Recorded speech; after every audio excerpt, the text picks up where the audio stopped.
In today's video, we bring Screw Tape to explain his letters with his usual sarcasm. By the end of this video, you'll discover the smallest but most cunning traps that lead us away from Christ.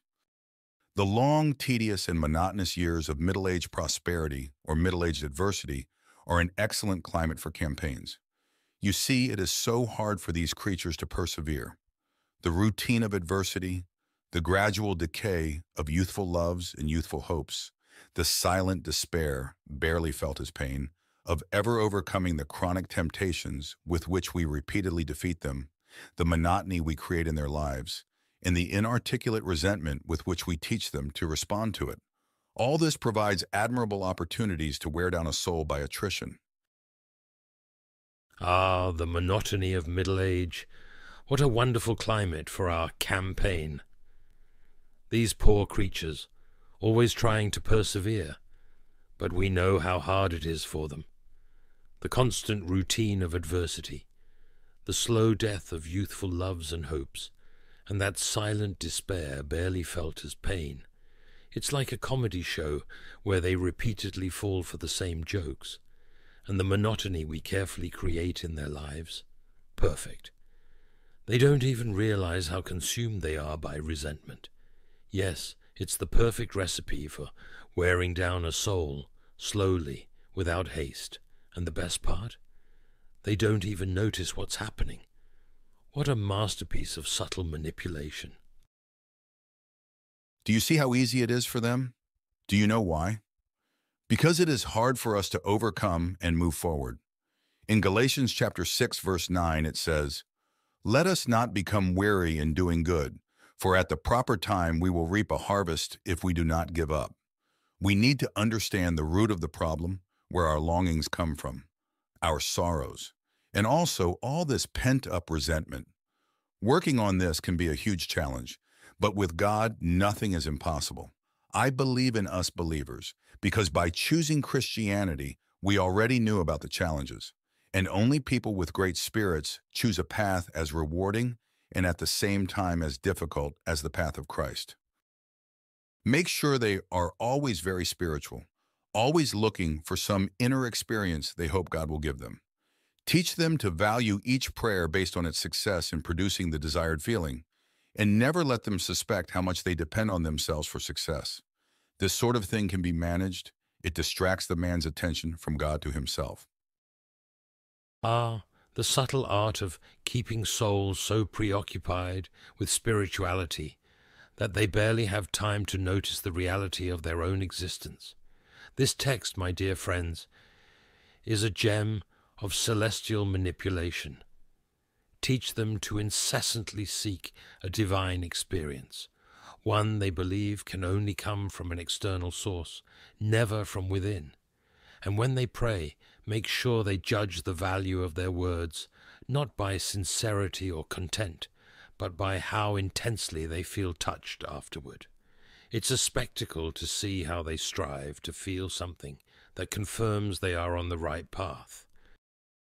If you don't realize how wrong it is to seek only a spiritual experience, you'll end up in an endless cycle, searching for something only outside yourself and not from within.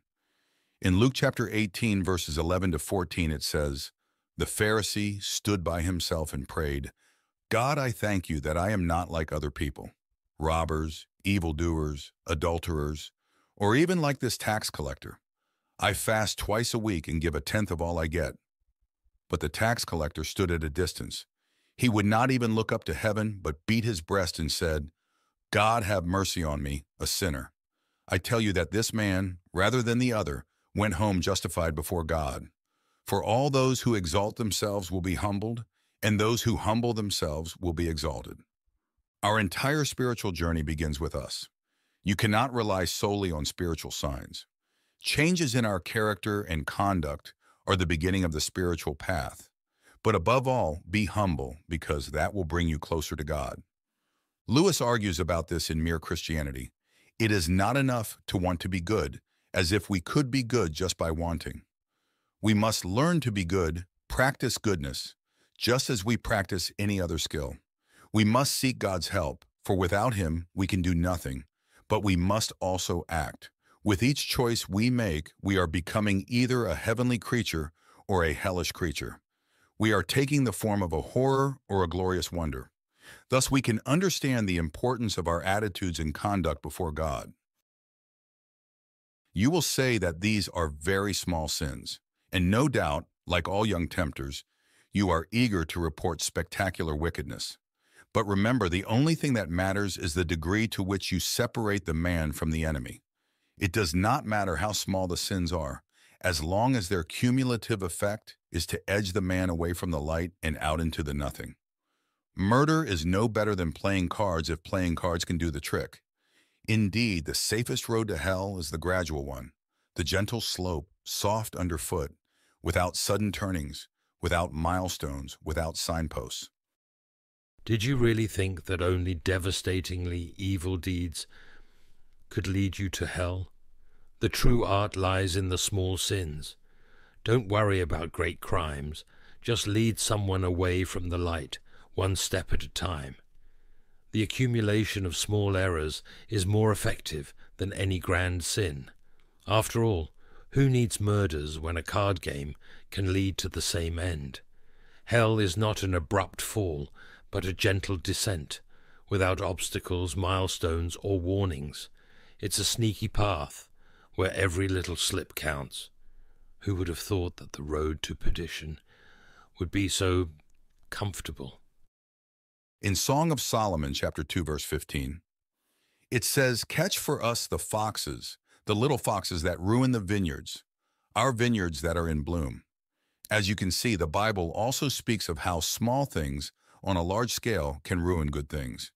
Being good or evil depends only on the actions of people. Small kindnesses done repeatedly also make a great impact, just as small evils do. It is necessary to pay attention to your attitudes before the Lord. For nothing is hidden from him, and the reckoning will come. It is no use disguising your small sins. No one leaves this life without paying for them.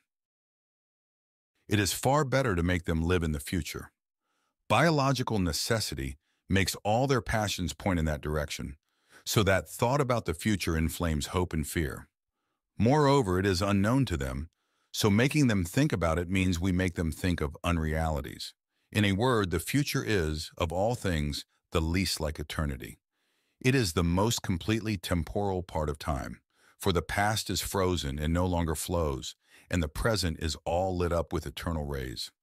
Hence the encouragement we have given to all those schemes of thought, such as creative evolution, scientific humanism, or communism, which fix men's affections on the future, on the very core of temporality. Ah, the trick of the future. How brilliant it is to make these poor creatures fixate on the future. Biology already pushes them in that direction, inflaming hopes and fears. And what better way to distract them from the eternal, illuminated present? The future is so uncertain and full of unrealities. Making them worry about what they do not know is perfect. That's why we encourage ideas like creative evolution, scientific humanism, and communism. All of them bind humans to the future, away from the now, and keep them focused on the most temporal part of time. When we focus only on the future, we forget an important detail. It will only exist if our present is fulfilled. By thinking too much about what may or may not happen, we forget that we have the power to govern our own destiny by making the right choices. In Philippians chapter 4, verses 6 and 7, it says, "Do not be anxious about anything, but in every situation, by prayer and petition, with thanksgiving, present your request to God. And the peace of God, which transcends all understanding, will guard your hearts and your minds in Christ Jesus." By surrendering your heart to God, you can achieve eternal life. It all starts here and now with our attitudes, our desires, our efforts, and our dedication. If all this is directed towards Jesus Christ, we can shape the future so that it is filled with blessings. The game is to have everyone running around with fire extinguishers whenever there is a flood, and everyone crowding to that side of the boat which is already nearly gone under. In this way, we make the present the least like eternity, For the present is the point at which time touches eternity. Ah, the art of distraction. Our game is simple. Make everyone act completely irrationally. Have them run with fire extinguishers during a flood, or crowd onto the side of the boat that is sinking. All this to ensure they never live the present as they should. We keep the present chaotic and disconnected from eternity, because the present is where time touches eternity. And if they truly lived in the present, they might realize this. So we maintain chaos and confusion, constantly diverting them from the present moment. It's a brilliant strategy, isn't it? Screwtape is always so proud of his work. Well, it's no surprise that distractions can lead us away from our goals. Even more dangerous is when we let them distance us from God. As we mentioned before, it is in the present that we create our destiny, and if we let ourselves be distracted from our path with Christ, we might never find our way back. According to Matthew chapter 6, verse 34, "Therefore do not worry about tomorrow, for tomorrow will worry about itself. Each day has enough trouble of its own." We must remain calm in all circumstances. Evil never sleeps, so do not get distracted. The trouble with argument is that it moves the whole struggle onto the enemy's own ground. He can argue too, whereas in really practical propaganda of the kind I am suggesting, he has been shown for centuries to be greatly at a disadvantage. Ah, logical arguments, what a waste of time. Arguing moves the battle onto the enemy's ground, where he can also play well. But practical propaganda, the subtle manipulation of minds, are in that he is clearly at a disadvantage. We maintain the upper hand by avoiding debates and focusing on propaganda, where we can distort reality at will. After all, why fight on equal ground when we can win without giving him a chance? It's a brilliant move, isn't it? In Matthew chapter 7, verses 13 and 14, it says, "Enter through the narrow gate, for wide is the gate, and broad is the road that leads to destruction, and many enter through it. But small is the gate, and narrow the road that leads to life, and only a few find it." After knowing God, I realized that not everything that appears to be true is genuine. We know very well that Satan is the master of manipulation, and his purpose is far from good. Let's remember one of the letters where Screwtape says, "The safest road to hell is the gradual one, the gentle slope, soft underfoot, without sudden turnings, without milestones, without signposts." When we are enchanted by beautiful promises, whatever they may be, without any logic of deserving or effort to achieve them, that is one of the propaganda for perdition. This is one of the reasons the Christian path is so turbulent. But isn't it great that God is on our side, brothers and sisters? Do you know why the enemy wants to avoid a discussion with us?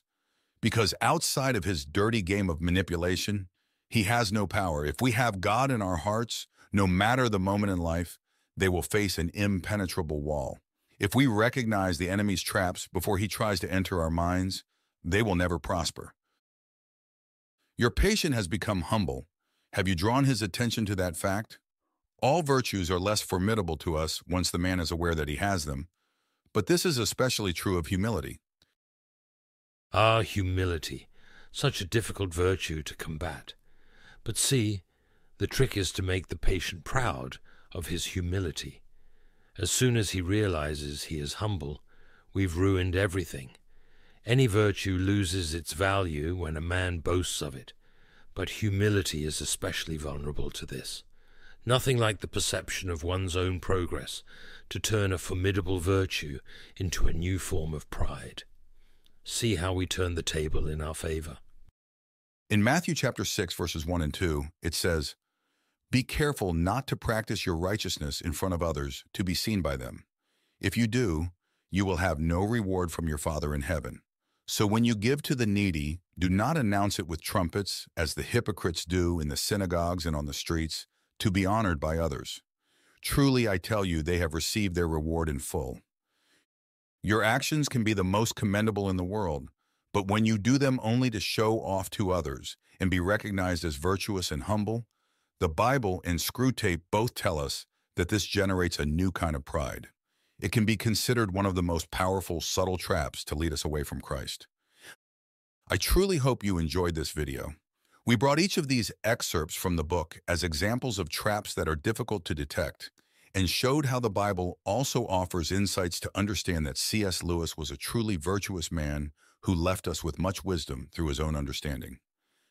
Thank you for watching, and see you next time.